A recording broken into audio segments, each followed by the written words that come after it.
All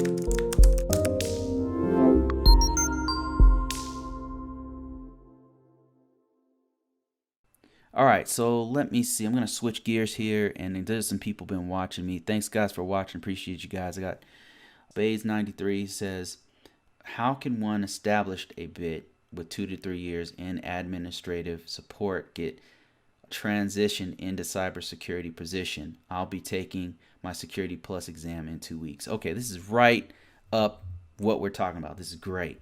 So this is exactly, if you're still watching this, Spades, this is for you. This is exactly what I'm talking about. So you're in administrative supportive position. What I would do is, number one, just like this says, and this is what I'm talking about in this course. This is why this course is important, because this is exactly what I would say. Okay, if you're a beginner, you have zero experience, here's where you start. If you were an IT geek, meaning you've never held a position, but you do stuff online at your house, you like to mess around and tinker around with things in your home, I'm saying, like, here's how you evolve from that point, because you need to go to the next level. If you're a beginner, you need to become an IT geek. If you're an IT geek, next level is a Security Plus. Get those courses in there. Start volunteering places and become an IT professional. And then once you're an IT professional, you start to focus in on whatever field. You can go into forensics, you can go into cybersecurity, you can go into cyber and analyst work, threat analysis work. There's so many different aspects and so many different places you can go once you're an IT professional, and to hone in your skills and have one specialized skill, not just cybersecurity, by the way.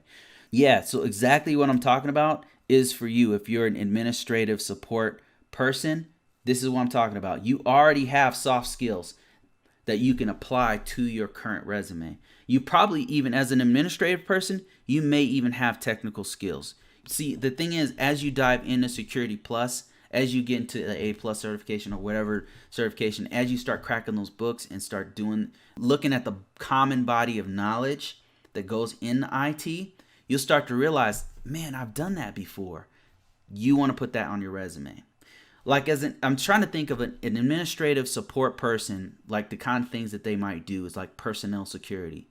So personnel security, meaning you vet people who come into and I'm just guessing what your job is, so bear with me. So a person who's coming in off somewhere else, they're coming into your organization. An administrative support person might be in charge of doing things like personnel security, meaning they conduct like a brief background check. They called their supervisor and that's personnel security. That's something that you can legitimately put on your resume to say, yes, here's some security I've done.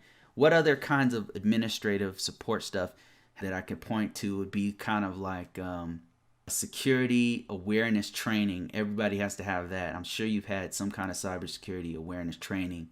Or if you've ever caught an email from a phishing attack. That's another thing that you might have done. Like, a lot of times organizations will do their own phishing attacks, or actual phishing attacks will come into your email box, and you spot one, like, this email looks weird, I'm going to send this to the security support team. Guess what? You can put that on your resume.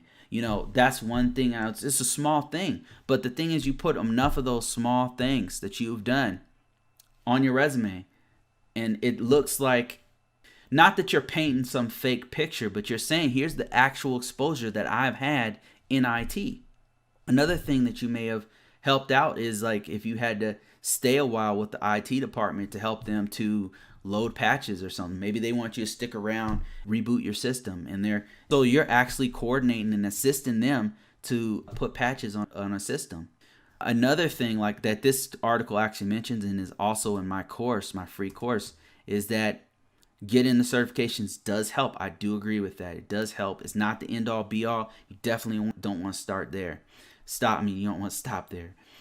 And starting from the bottom. So all of these things help. Another thing is they mentioned it in here. I think they said it was called teach yourself relevant skills. Yeah, we already know about that. Crossover positions. Yeah, this is a good one. So if you're in an administrative position, there's IT guys.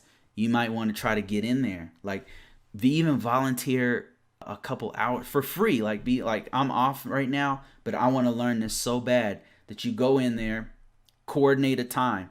you want to be on their time, right?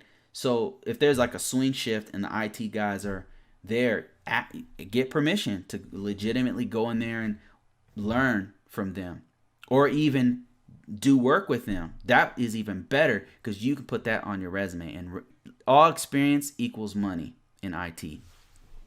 All right, so he says, I've triaged computer issues at my position as an AA. Exactly. So that's the kind of stuff that you can put on your resume, and that's really good stuff. That's the kind of stuff that you want to put on your resume, okay?